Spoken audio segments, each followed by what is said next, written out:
Hello, this is Frank Falvey with Frank Presents, and today it is my great pleasure to have Dashe Videira, a candidate for Governor's Council. Yes. Welcome, Dashe, to the studio. Thank you, Frank. Dashe, the Governor's Council is interesting. The Queen Elizabeth has just been buried. The Governor's Council goes back before the Revolutionary time. Maybe you remember when it was started. Sure. It looks like it was Massachusetts Bay Colony, and I'm pretty sure that the date was March 18th, 1629.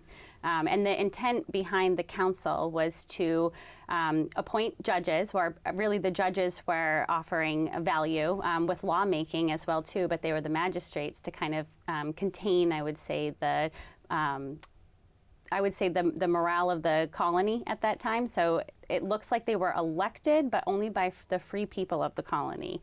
And then it's kind of grown from there, which has been wonderful to, I guess, go back into history and kind of understand what has happened. So there was a couple of changes that were made where there was no more council making the laws. I think that might have been in, if I can recall, it might be the late 1600s, I think, is when they took that right away, where it was just the magistrates then, I guess, kind of figuring out for the judges component, and they were no longer allowed to make the law and or be involved in the actual trials. And they were also kind of advisory to the governor. Correct. Yeah. Correct. So the governor would run ideas by him, or they would run objections to what the governor was doing by him. Correct. But it looks like it was consistently always 8 seats. Oh, always 8 seats. Yeah. The consistency is 5 state senate districts, as I recall. In other Yes. words, you represent, there are 5 state senators, and those districts you would represent. Correct. So I think for this particular district, which is District 2, I think there's 5 counties. So there's 37 towns and cities for this particular position.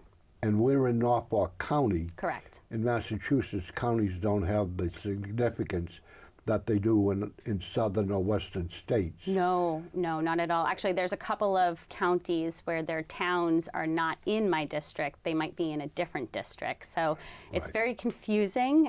But I do think that if you can understand, especially too, because it was just redistricted, all the positions were just redistricted last fall. So I think it's definitely requiring people to be aware of what their district covers, and certain positions cover certain districts. So right now I know that we're District 10, let's say for state rep, but with that said, we're District 2 for Governor's Council, and very few people know what Governor's Council is, so it's a very large district that requires a lot of education. So tell us currently what the responsibility of the Governor's Council today is. So they're responsible for appointing the judges, or approving and moving forward. So if the governor has a suggestion on who he thinks might be, I say he because he's the current governor, but they think that this person might be feasible, they go before the council, and the council has the final verdict on approving this particular judge. They also approve the magistrates, and they also take care of the justice of the peace, I would say. But majority of their focus is always going on the judges and who they're appointing.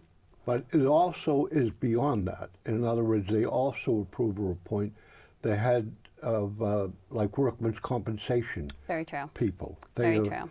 They approve a number of different agencies that you would not consider judicial. Very true. Yeah. Do you remember what some of the other ones are? Not off the top of my head, because one of the things that I've had to get really good at articulating is, since there is a lack of knowledge on the Governor's Council, it's requiring the basics. So one of the smartest things for me to do is to associate the Governor's Council to appointing the judges in the state of Massachusetts. Yeah. It's kind of giving more people affirmation on why they should probably pay attention to the Governor's Council, because it sounds important. And if no one even knows about it, well, then we have to go back to the basics of just simple education. And it is the governor that nominates the candidates. Correct. The lieutenant governor is the actual chair. Correct. Of the council. Yes. And an interesting thing happened recently, that there happened to be a tie vote on a nomination. And so the chair left her seat and became part of the council. Correct. And the governor came in and chaired the meeting, and so the lieutenant governor's vote then made the decision to approve. That's correct. The person in question. They hold the ninth seat, essentially, Right. to break those ties. They hold the tie-breaking Yes. seat.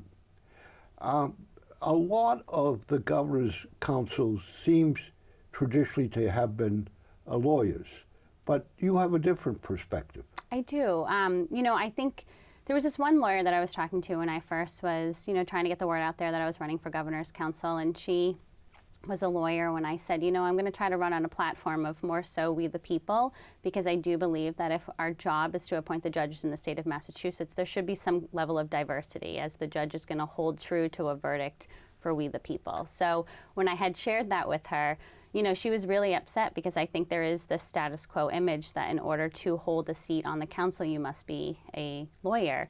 Well, she had said, if you have any issues with any laws or anything like that, well, take them up with your state representatives or your legislation. I go, well, this is where it gets challenging, is that I'm starting to realize that a lot of people that hold a position in government are lawyers. And if every single division of government is held up of lawyers, we're kind of removing the we the people voice. So I'm hoping to bring a new energy that my background is in psychology. My undergrad and graduate degree is in psych. And for me, my background was in human resource management. So what I did for a living was I assessed resumes to make sure that they were efficient and equipped for the role that they were going to go into the position for, to carry out for the morale of the company. And ironically, I feel like I'm doing something very similar in choosing to run for governor's council, as my job is to make sure that the nomination of this judge is equipped to bring the morale of our state to where it needs to be, where we're honoring we the people, and we're really just offering, I would say, a more diverse perspective instead of it just being through one lens. Yeah, the perspective that you're offering is not necessarily a legal perspective, but a perspective of other issues. Correct. The perspective of looking at the position this judge will hold and bringing psychological or human resource, yes, or underserved individuals, or different ways of looking at what a judge has to do. Yes. So that is going to be helpful in screening the best judge. I think so, and I think right now, we're definitely dealing with some real mental health crises that are coming forward, and I do think it's going to require a very sound and just judge to take on the next obstacles.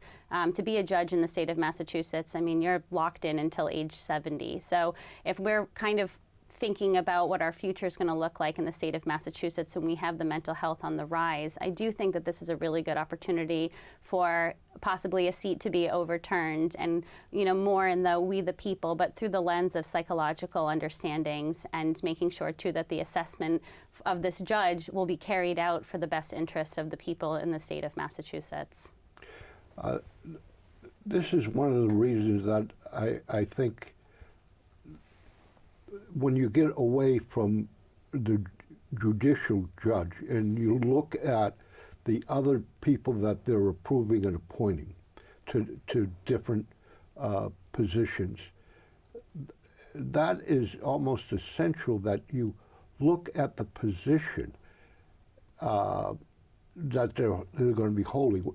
Is the judge in family court? Is the judge in workman's compensation? Yes. You're dealing with human issues. So from a psychological point of view, what will you be bringing in screening these applications? I think one of the best things that is probably one of my biggest assets is I'm a really good listener. And the more that I've moved in my life and kind of navigated people and communities, listening has really offered me tremendous value to understand that everybody has different life experiences. And I think if you can become a really good listener and you can really offer and provide sympathy and compassion, but meet people kind of where they are and see what kind of results they may need, but right at that point in their life of what they're capable of doing, you can find good solutions. So I do believe that if I am awarded and elected into this position, the psychological background of just simple listening is going to really offer a lot of value to just typical civilians trying to, run in their life and get through each day. Because I do think that COVID has offered just a harder stamp on people on a day-to-day basis, and life is really challenging right now. So if we can offer somebody on the council that's willing to listen to,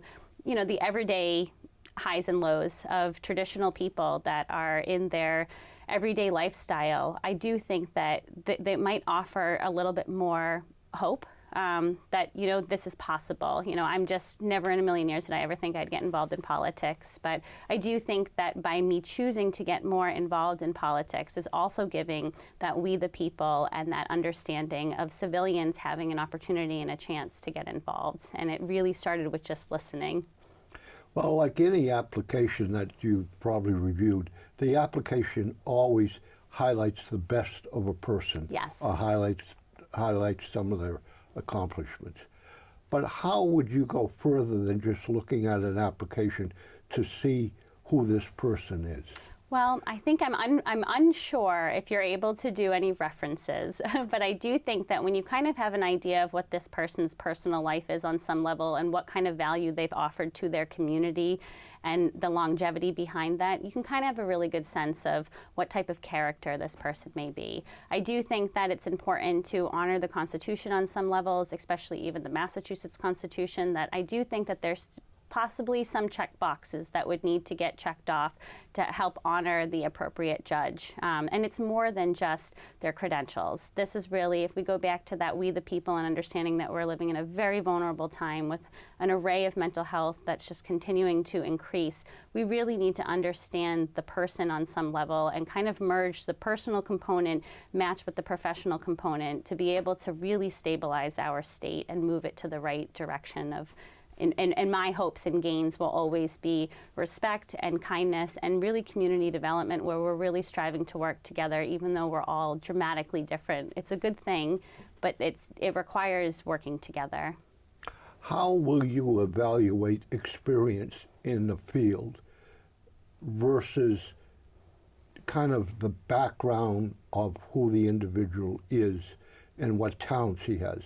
In other words, if a judge comes before you for nomination, say, to family court, which involves really a lot of human interaction and a lot of decisions about what to do with families.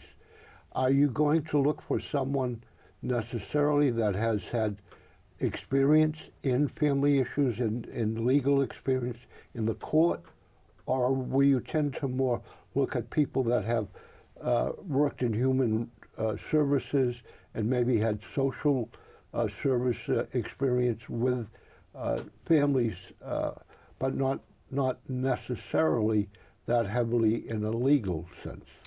I think if we stay focused on what the goal would be of Massachusetts, and I think the goal is for us to work together and get back into that community development concept. With that said, our world is pretty shaky right now, so I don't think it's a matter of just what's on a resume and what they might be used to. I think it needs to go further than that, where it does matter and kind of have a collaboration of what community development they've done or what they may have gotten involved on a more community basis to understand how times have maybe changed where the family, if we want to talk about just families, the family morales overall have changed dramatically, where most family lives are very unstable. And that's a disheartening reality and truth, that I do think that the judge themselves would need to be aware that families have been broken for a very, very, very long time, and we've been very much so relying on government services to fix that problem. And I do think that it would require a judge to make an honest and just assessment of a child and a family situation to understand the importance of a family, and also know that if our goal is to create strong important children to carry through and live on in the legacy of freedom and what Massachusetts stands for, and kindness, and one day take care of someone like even myself. Well, to do that, I think we need to go back to the basics of understanding the foundation of a family and why it's important. That I do think that for a judge to really capitalize in today's world, there would need to be some kind of personal experience or personal drive that encourages them to look beyond, I guess, just the stuff on paper. What's really getting a family divided? What kind of better services can we provide so that way families can be supported? I do think that there's a lot of opportunity there. I do think for us to have successful judges, though, they would need to have that level of understanding or listening, so then that way they can make the appropriate assessment as we try to navigate the next couple of years ahead. You yourself come from a very diverse cultural and Yes. family and ethnic background, as well as your husband. How important is it going to be to have that type of background diversity within the appointment of judges? I think it matters. I mean, for me personally, I'm the first one that out of my family that's gone to college. I mean, that's a huge victory and milestone, and it never stopped just there. I ended up going and getting my graduate degree, and I am very proud of myself. And I think my family, if anything, is very proud, because both, my dad's first generation here, and my mom, for a good chunk of her life, was literally living out of a car with a missing dad. And, I've seen the dramatic impacts of what they've had through my own childhood to affirm the importance of, a family life and trying to work together even in some of the most bumpiest roads ahead. And I sit here very proudly today saying, because of the upbringing that I had and the hard work my parents have put in, I've had the opportunity and liberty of going to school and obtaining a graduate degree, and that's something to be very proud of. So when I think of my background, I come organically from a diverse and parents that had really hard stories, that had to get out of their situation to raise a family that they saw fit, that could survive. And I definitely think in many ways I kind of still hold this American dream and bringing it to fruition in a time where, maybe very few kind of live out the American dream. But I'm personally am living that I think because of my diverse background and what my parents have gone through and what I have gone through, it has allowed me to listen better, to understand that diversity is a good thing to have on many different levels. And even just bringing back to my education experience and the status quo that the Governor's Council should only be made up of lawyers, I mean, even right there is a window into what diversity might look like. That diversity, I think, can get broken up into many different characteristics besides just one's ethnic background, where if we're being true to what the state needs, then we have to have the conversation on some levels of diversity. During the COVID virus, the Governor's Council has been televised. Yes. I'm not sure how you get it in Franklin, but over some channel or somewhere, it has been recorded and televised live. Yes. Would you continue that practice if that issue ever came up? Would you continue the practice of it being able to be televised? I think it's actually really important. Again, nobody knew, or the more people I communicate with, the hard reality is very few people even know what the Governor's Council is. And technically, anyone had the right to go into the Governor's Council meetings, but you had to go in person. So the greatest gift that could have happened, I think, with COVID is that it opened the doorway for people to get involved of what Governor's Council is by providing a platform online.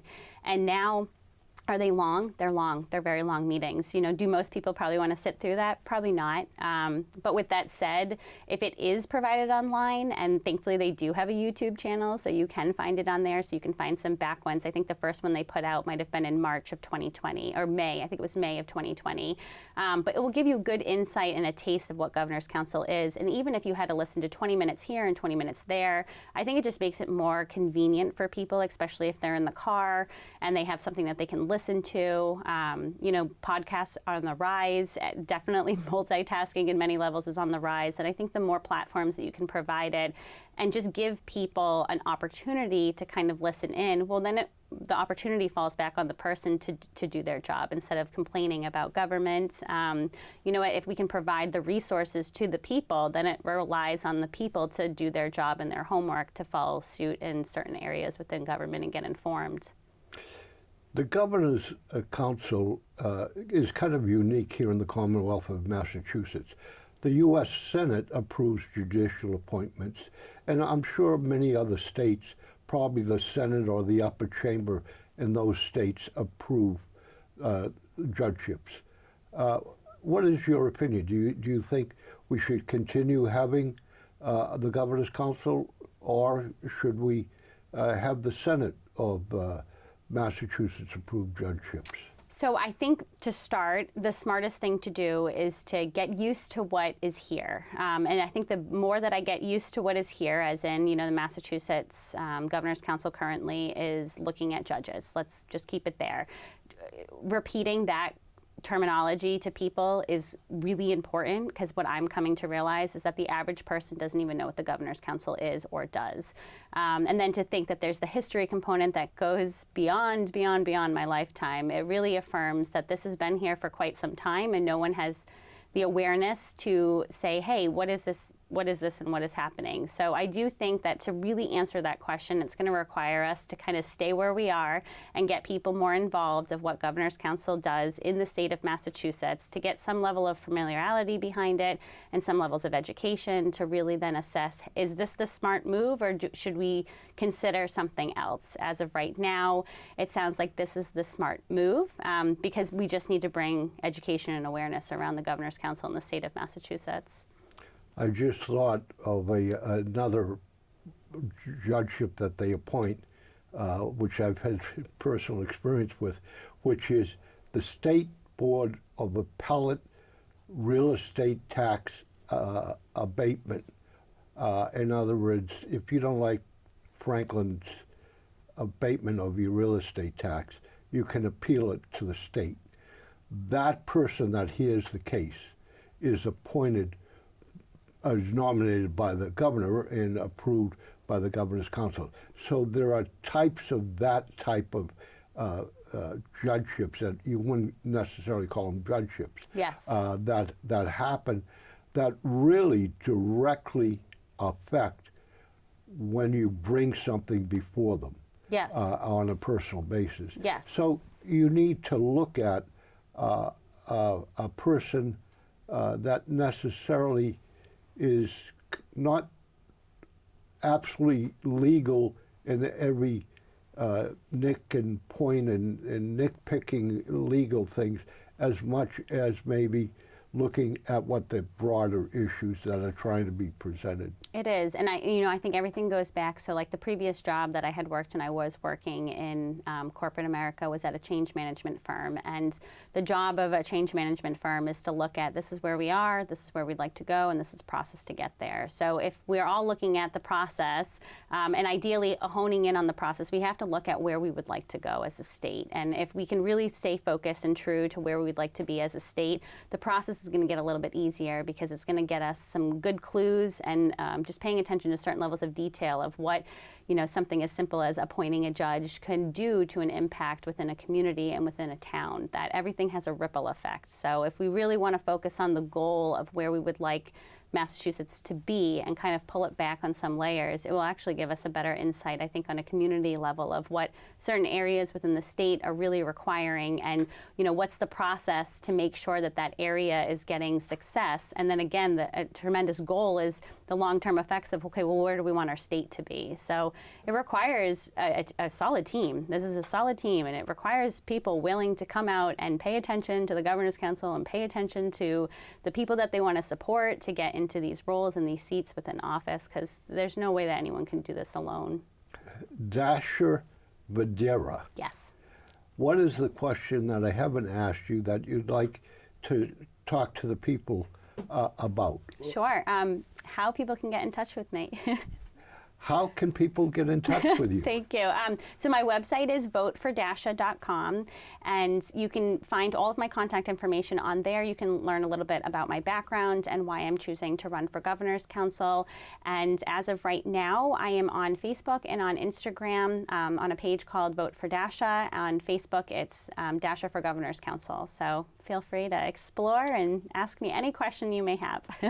And we would like to remind you that there are certain dates that you need to register to vote by, and there are early ballot voting, but you have to request a ballot. Yes. And one of the great things that you have received in your home is a pamphlet from the Secretary of State that outlines 3 ballot questions and outlines the whole process of voting, and probably what basically answers you want to read through it, you want to look through it. Absolutely. It really is critical. I had a chance to actually look through it, and I think I know that they were doing the petitioning to be able to get the there was illegals potentially with driver's license. So then this way they were trying to get a certain amount of signatures in order to put that on the ballot. So when I looked through the pamphlet, last I knew is they did get enough signatures to get that and petition onto the ballot, but when I did receive my form, that question might have been off. So I'm unsure if there's a 4th question, but there might be a potential 4th question as well. I am also unsure of that because there were 3 questions. Yep. The 3 ballot questions are, 1, should we increase the taxes on those individuals that have more than $1 million of gross income? The second question is on dentistry. Yes. And registering, registering dental plans so that 83% of their plan has to go to actually pay dental bills. Yes. So that leaves them 17% for profit and administration, because they found that some plans are reversed. 17% goes to pay dental and 83 goes to the pocket. Yes. And the third question on the ballot has to do with the number of liquor license and bar licenses. Correct. But the rest of the ballot talks about college voting, early voting, mail-in voting. Very, very informative. It is. Now, I need to make the assumption, and that is terrible to make an assumption, that's okay, that the current law about driver's license and is probably the current law for this election, because it hasn't been overturned. Right. So that means, interesting enough, that you can register through the state of Massachusetts directly, and then the state kind of informs the town clerk of new registrations, and I believe it's pretty close to election day that you're going to be able to do that. I will be having Nancy, the town clerk, here next week, and we will go over in much more detail those election questions. Perfect. So thank you, Frank. Dashe Videira, coming. Great campaigning, and I'm sure people will be looking to see you out and about and meeting with the voters in groups. That would be wonderful. So this is Frank Falvey with Frank Presents, thanking you for watching this program, and there will be a number more as the election season approaches. Thank you.